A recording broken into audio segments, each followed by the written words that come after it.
Shalom sahabat-sahabat firman kehidupan yang terberkati di dalam segala kebaikan Tuhan yang melimpah-limpah. Hari ini kembali kita bertemu dalam channel firman kehidupan untuk sama-sama belajar kebenaran firman Tuhan. Sebelum mulai mendengarkan renungan ini, mari kita sama-sama berdoa. Bapa Surgawi, saat ini kami datang ke hadirat-Mu dengan hati yang penuh syukur. Terima kasih atas kasih dan penyertaan-Mu di sepanjang hidup kami.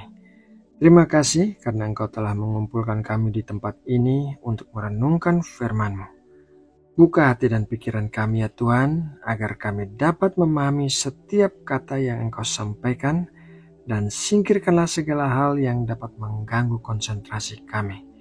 Penuhilah hati kami dengan Roh Kudus-Mu, agar kami dapat menerima kebenaran firman-Mu dengan sukacita.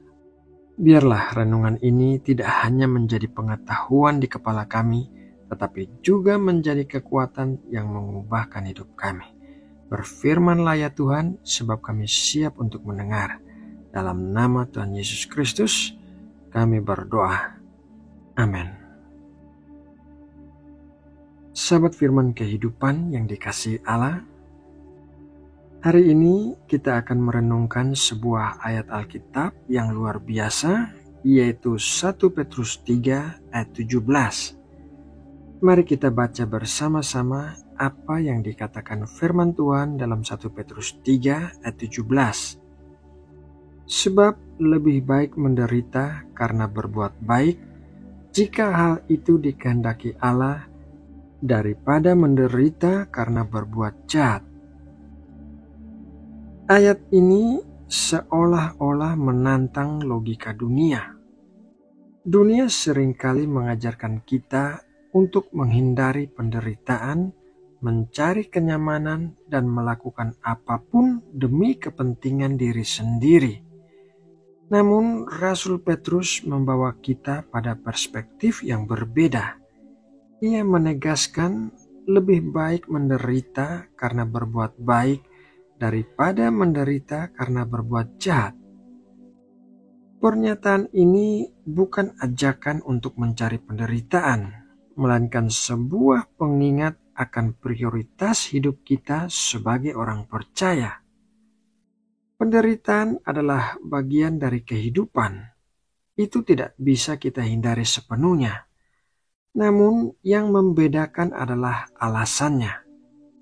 Apa yang menjadi penyebab penderitaan kita?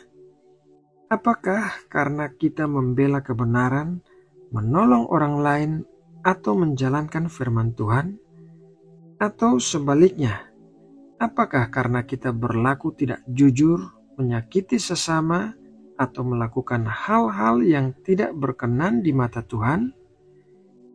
Mari kita dalami dua jenis penderitaan ini. Jenis penderitaan yang pertama adalah penderitaan karena berbuat jahat. Ini adalah penderitaan yang seringkali kita lihat di sekitar kita. Seseorang yang menipu akhirnya kehilangan kepercayaan dari orang lain.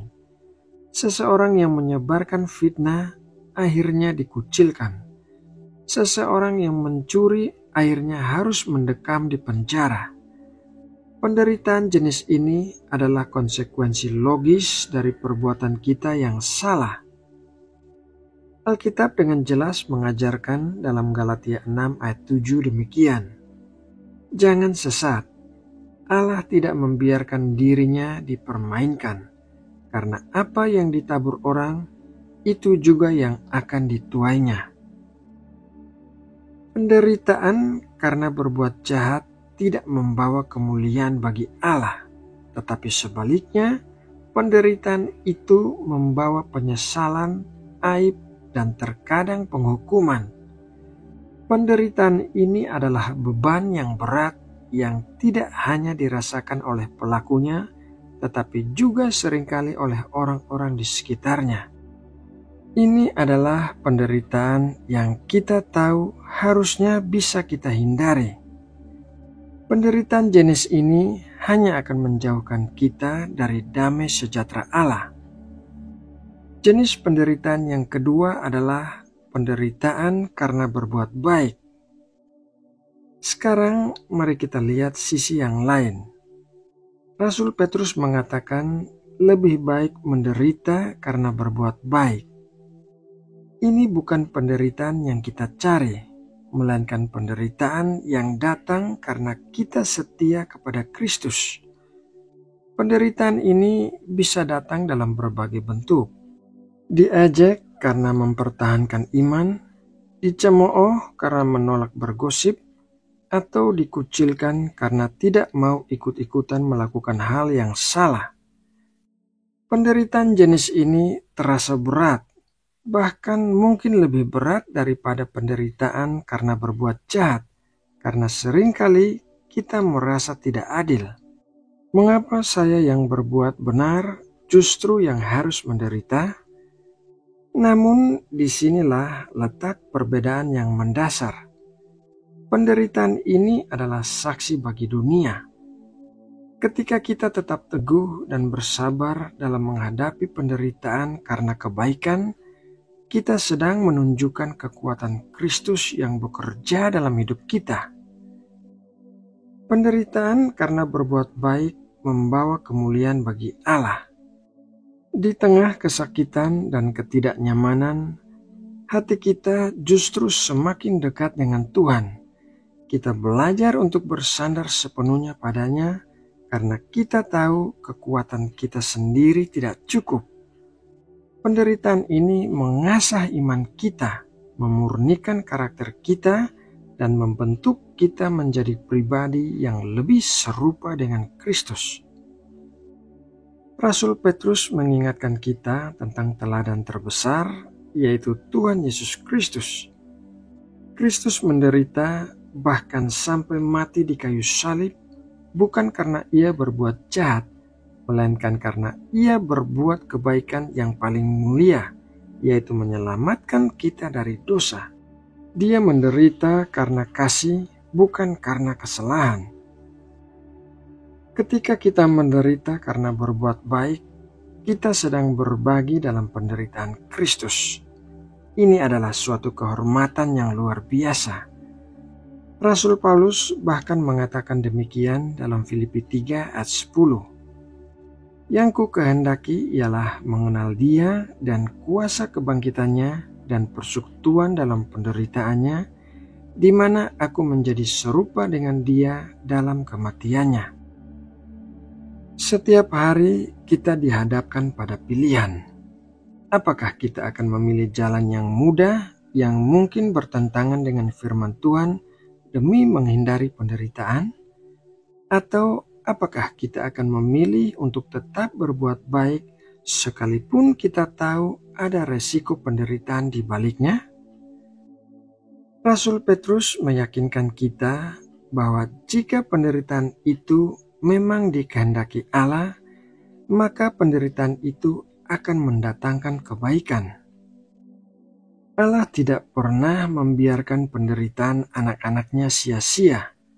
Ia akan menggunakannya untuk membentuk kita, untuk memuliakan namanya, dan pada akhirnya mendatangkan pahala yang kekal bagi kita.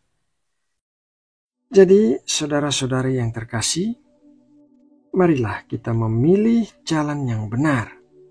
Jangan takut untuk berbuat baik, bahkan jika kita tahu akan ada harganya.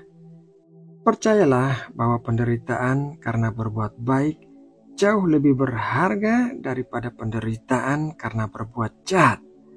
Sebab di balik penderitaan itu ada anugerah, ada kekuatan, dan ada kemuliaan Kristus yang menanti kita. Mari kita renungkan pertanyaan ini. Penderitaan jenis apakah yang sedang saya alami saat ini? Dan bagaimana saya bisa mengubahnya jika penderitaan itu datang karena perbuatan saya sendiri? Atau bagaimana saya bisa menghadapinya dengan sukacita jika itu datang karena saya setia kepada Kristus? Nah, sahabatku, demikianlah renungan firman Tuhan hari ini. Semoga renungan ini dapat menjadi berkat yang menguatkan kita semua dalam perjalanan iman kita bersama Kristus. Mari kita berdoa menutup renungan ini. Bapa kami yang di surga, terima kasih ya Bapa atas firman-Mu yang kembali mengingatkan kami melalui renungan ini. Kami bersyukur karena Engkau begitu mengasihi kami, bahkan di tengah-tengah penderitaan. Kami telah mendengar firman-Mu dari 1 Petrus 3 ayat 17 yang mengajarkan bahwa penderitaan karena berbuat baik jauh lebih mulia di mata-Mu daripada penderitaan karena perbuatan jahat kami. Ya Tuhan, kami sadar bahwa seringkali kami masih takut untuk berbuat baik. Kami takut diejek, takut disisihkan, atau takut menderita. Ampuni kami ya Tuhan atas segala keraguan dan ketakutan yang membuat kami tidak berani menjadi saksi-Mu di dunia ini. Kuatkanlah hati kami ya Tuhan, agar kami senantiasa memilih untuk berbuat baik, sekalipun itu sulit dan harus menghadapi tantangan. Tolonglah kami untuk memiliki hati yang tulus dan semangat yang menyala-nyala untuk menjadi terang-Mu dimanapun kami berada. Biarlah penderitaan yang kami alami karena berbuat baik tidak melemahkan kami, melainkan justru semakin mendekatkan kami kepadamu. Di dalam nama Tuhan Yesus Kristus, kami berdoa dan mengucap syukur. Amin.